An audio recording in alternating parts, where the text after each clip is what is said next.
All right, so today we are going to be looking at our next step of mechanical advantage with our simple machines. So we've learned about simple machines, their types, and some examples and kind of their basic how they function. And now we're going to take it another step and we're going to look at how do we find the mechanical advantage of simple machines. So simply put, mechanical advantage is just how much benefit do we get from using that simple machine. The goal of simple machines and machines in general is to make a task for us easier. And so we want to know how much easier does it make it for us? What's the value in using it? So the first thing we need to talk about is just quite simply, what is mechanical advantage? The mechanical advantage is a factor by which a machine multiplies force. And this determines how well the machine works, whether it can perform a certain job or not. We can use it as a prediction. Will this tool actually help, or will it not actually allow us to accomplish that goal? So a couple of things here, or rather one really important thing. The equation that you see here, that is the equation to find our mechanical advantage. In just a moment, we're going to look at specific equations for specific tools on finding that mechanical advantage. For any of the tools, if you are given the output force and the input force, this equation will work for all of our simple machines.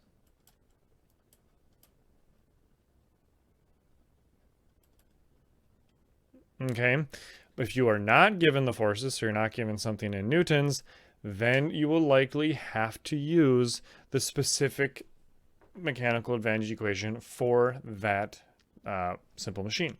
Okay, because it's also very common that we'll have the measurements of the tool, but we won't know the actual input and output forces. We may not know those pieces, but we do have the dimensions of the tool because we could actually have the tool and we could measure that.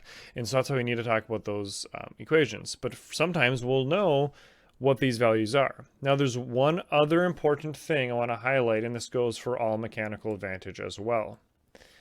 In this scenario, you'll notice we have newtons and newtons, which means there is no unit for mechanical advantage because these newtons cancel themselves out because it's a division. Mechanical advantage is a ratio, or another way that we could look at it, we talked about how it's a factor. So in this case, the mechanical advantage of what is the mechanical advantage of a lever that requires an input force of 20 newtons and lifts an object that weighs 60 newtons. That means it multiplies, it amplifies our input force by a factor of 3, right? So if we put in 30 newtons, then it'd be 30 times 3, and we'd be able to get 90 newtons of overall force outputted, or be able to lift something up to 90 newtons. That is what that tells us. Okay, so let's have a look at some specific to the machine, simple machine type, those equations. So, all right. And as a reminder, we have those 6 simple machines. We have the lever, the incline plane, sometimes it's called the ramp. We have a wheel and axle, a wedge, pulley, and a screw. So with the levers, now we're going to have multiple equations, and that's simply just because we have 3 different classes. Now, the equation itself doesn't really change for us, but our variables within it do. And what I mean by that is our D1 and our D2 are different measurements. And so our D1 is the length of the effort arm. So that's always from the side of the effort all the way to the fulcrum, where our D2, let me use a different color here.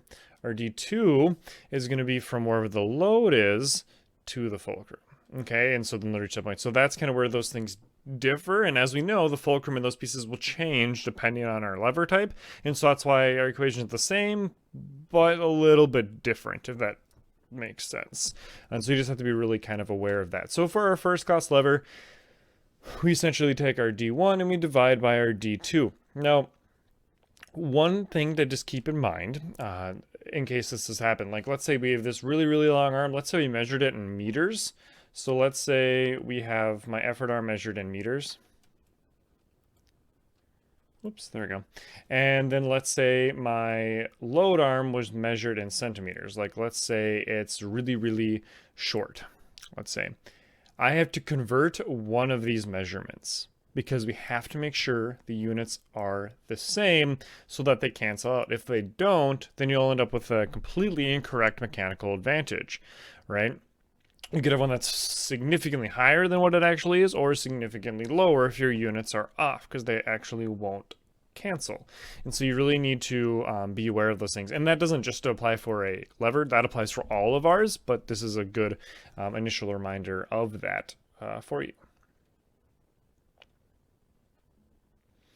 So with our second and third class lever, so the equation is the same, that's why I don't have it on the screen here, but you'll notice the change in the variables D1 and D2. Now they're measured the same.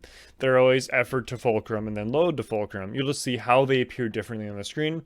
And then you'll also see that I have this focus over here on the third class lever. I mentioned like a tennis racket in the last video could be an example, and I just wanted to show you a better diagram of that. And that's the way I have going on here, how that works. So which that very end is the fulcrum. That's kind of where it pivots in your hand, but you have that force just a little bit higher up, so that would be kind of that distance in that scenario. And then of course the load would be wherever the ball would hit on the tennis racket, wherever that piece would be. And so that's where you can kind of see again here where we have that effort is where our hand would be. We have the pivot kind of here, and then of course the load would be at the end or somewhere wherever that ball would hit would be the actual piece of that mechanical advantage. All right, so that's kind of how that works. So again, the equation is the same, but you just got to pay attention to those different lengths of measure. So effort arm, effort to fulcrum, load arm, load to fulcrum. So always measuring from an effort or a load to the fulcrum. It just depends which one. All right. So the incline plane. So with the incline plane, we are doing our mechanical advantage is the, let me get my pen tool here. So we have our length. So we have that right here. And then we're going to have our height. Okay, so when we're looking at this, the longer our ramp, the greater the mechanical advantage, because there would be a bigger number that we're getting, we're divided into. More things can fit into it. And that's because that's spreading out the amount of work over more time. I mentioned that also within the last video. Of course, we don't want just the longest possible ramp because sometimes, well, one, we don't have the space, right? We don't just want the super long ramp because then it takes forever. It's, there's a lot more time happening. There's also the whole fact of the space, and depending on what you're using. If you're using like a wooden plank, well, that plank could break, right? Of course, now the steeper it is, so this height that we have, the more effort it takes. So you want to try to kind of, find that balance of what you're trying to accomplish. But again, you do also want to make sure that we have them both measured in the same unit, meters and meters, or centimeters and centimeters, whatever it might be. You want to make sure those are the same units of measure, so that they're able to cancel out, because remember, mechanical advantage doesn't have a unit.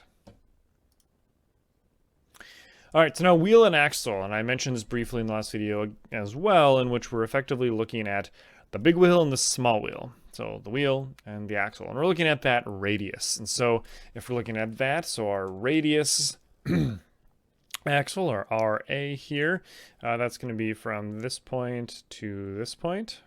Okay, and then if we're looking for our radius of the wheel, that's going to be from this point to this point, right? I think the piece where a lot of people get thrown off is they don't realize you also technically are including the radius of the axle, because that's still a part of it, to the very, very center, as long as they're attached, which they are in this scenario. So we want to kind of keep those things in mind as we are finding that value. Now, of course, the bigger this main wheel is, then the greater our mechanical advantage, because if we kind of have this turn, that can have a bigger impact on this small little piece. Now, the downside is if we have this massive wheel, then we are now going to have, well, a massive wheel. And then we also need to turn this large wheel a huge amount in order for this just to move a tiny, tiny little bit, because the bigger our wheel is, if we move, if you kind of think of it like if we draw, let me pick a different color here.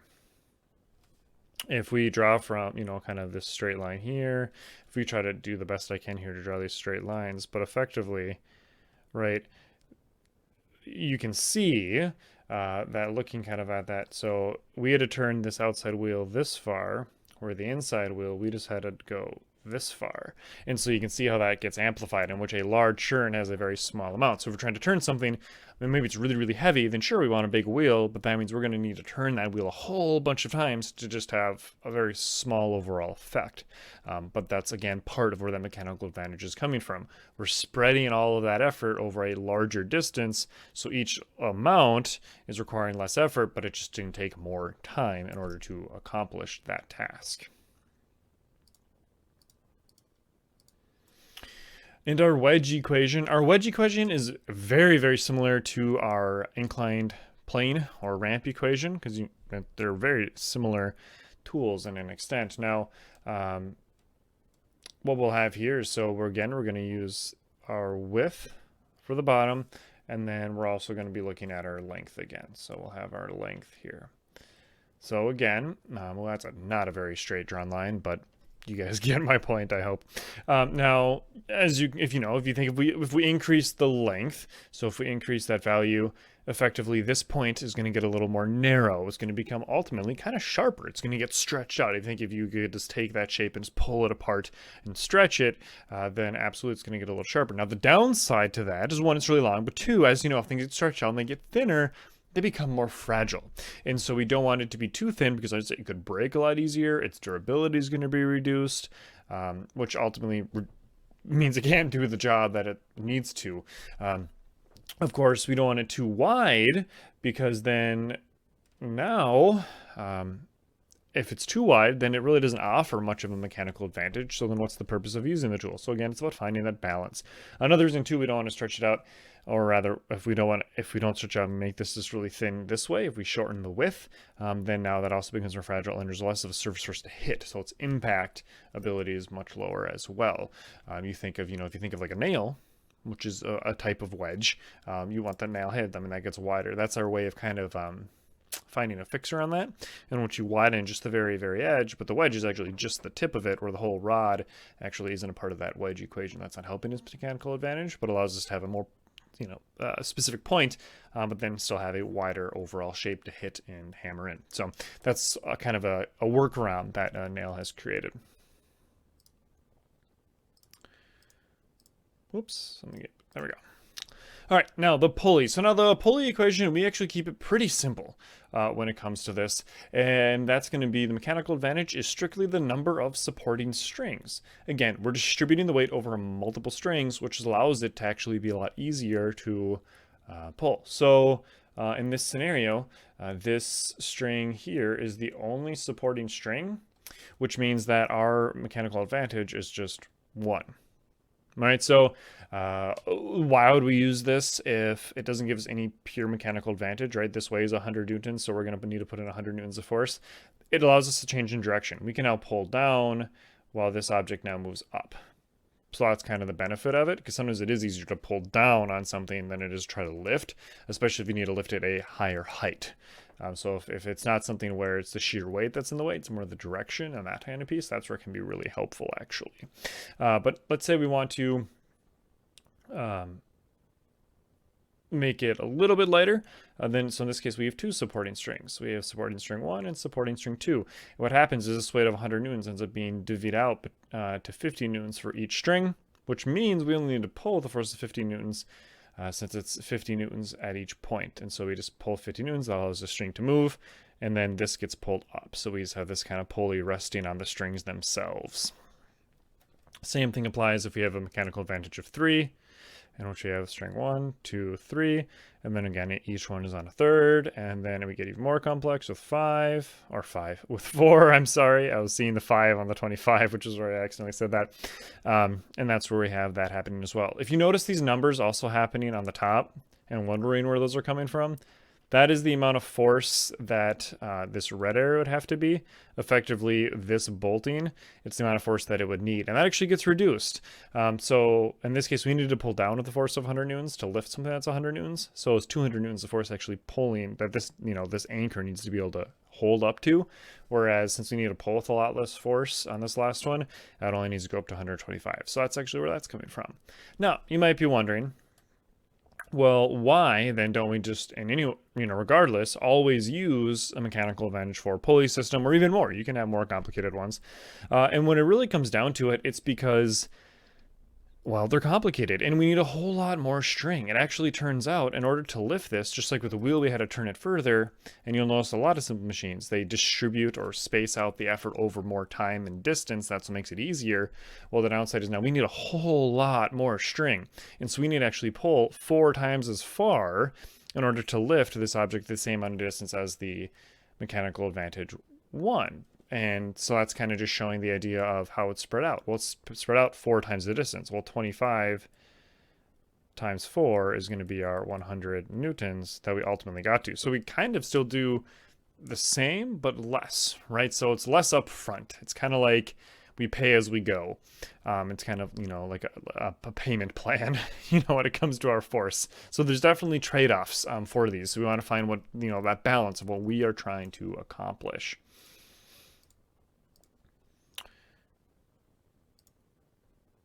So this is kind of what I've already just talked about. Why not have as many possible strings supporting? Well, we need more strings we have, the more rope we need. We need to pull much further distance in order to move the object a small distance. So why, again, have a mechanical advantage of only 1? And I talk about that directions change. So kind of already talked about those because I think it's easier to look at with those images. But in case you wanted to see that in writing on the screen, absolutely, it's there for you. And you can always pause the video and read through it as well. But I'm going to keep on moving through. So we're going to watch a quick video because I think too, sometimes with pulleys, it's really hard to imagine how these work unless you actually see them. So we're going to go ahead and actually watch a video. You want to lift something heavy off the ground, but you don't want to grab the thing and strain your back by lifting it. So use a pulley like this. It's just a direction changer. Mechanical advantage is 1, and you pull down instead of lifting. Change it up a little bit. This pulley system has a mechanical advantage of 2. So theoretically, you have to pull down with a force equal to half the weight. It's easier. But you use that small force over a large distance. Notice that the input force direction does not matter. And as I pull it off to the side, you can see that there are 2 supporting strands. It's a force multiplier, mechanical advantage of 2. The next pulley system we see has a mechanical advantage of 3. 3 supporting strands, force multiplier, and a speed and distance divider. Notice that the weight moves very little for the large amount that the input force, my hand, is moving. Notice that the other end of the string is attached to the hook at the top of the movable pulley. If you wrap it around one more time and attach that end of the string to the top pulley that is not moving, you get a mechanical advantage of 4. If everything's perfect, you apply 1/4 the force, mechanical advantage of 4, but you have to apply that force over 4 times the distance for the conservation of energy to be satisfied. And as with all these machines, you can always take a force multiplier, switch the input and output force, and make it into a speed and distance multiplier. Now this one has a mechanical advantage of 1/4. 4 times the output speed, 4 times the output distance, but unfortunately you have to apply a force that is equal to 4 times the weight to get that thing to move. Conservation of energy.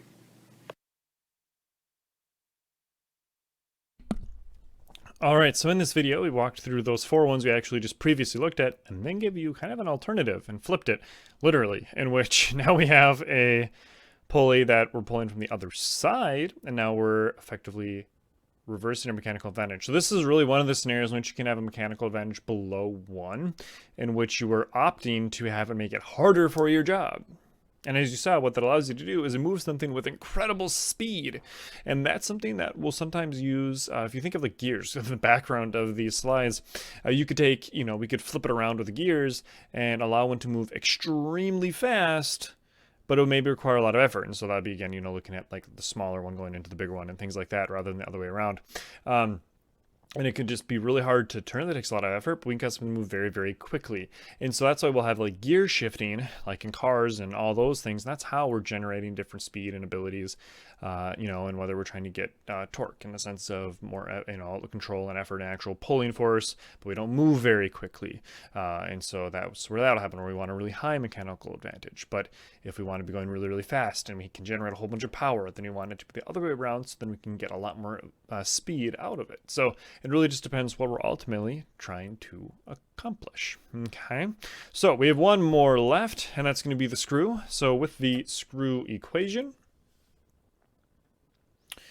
we are going to, let me get a pen tool here. So we have our overall diameter. So that's what we need. And we also need our length between threads, and that's what we have here. And then the one other piece that we have here is pi. Don't forget pi. Since we do have something where we have the diameter, we have a circle effectively, we do need to use pi in this scenario. We didn't need it for the previous circle ones because we weren't actually looking at the circle itself as the full circle. We are more worried about the ratio between the diameters, where in this scenario we are having these threads travel all the way around and they're traveling that whole path. And so since we are ultimately functioning along the circumference of that circle, that's why we need to have the pi here. Okay, and so with this, so with the diameter, so the bigger the diameter of the screw, the greater the mechanical advantage, because we're, again, having more space, we're spreading out over more distance. You're hopefully noticing that theme by now. And then, of course, the threads, the closer they are together, the greater the mechanical advantage, because that distance is smaller. There's more threads. And you might know this if you think of any screw, maybe you've had, or bolt, and maybe it has a whole bunch of teensy little threads, like super close together. Those make the job a lot easier to screw those in, kind of. But it takes forever, right? You're sitting there constantly, spinning. It's not that it's hard, you're just constantly spinning. Whereas if you go the other direction, it takes a lot more effort to actually screw those things in. And that's sometimes why we'll have drills, like power drills, to do that, because then now those will generate a whole bunch more force for us, and so we can drill those in and be done, no problem. So the other advantage of all those threads on the other ones is they're much better holding power as well. So that's kind of where you'll have that. So that does end our video on mechanical advantage and of the six simple machines. If you do have questions, absolutely let me know. Thanks for watching.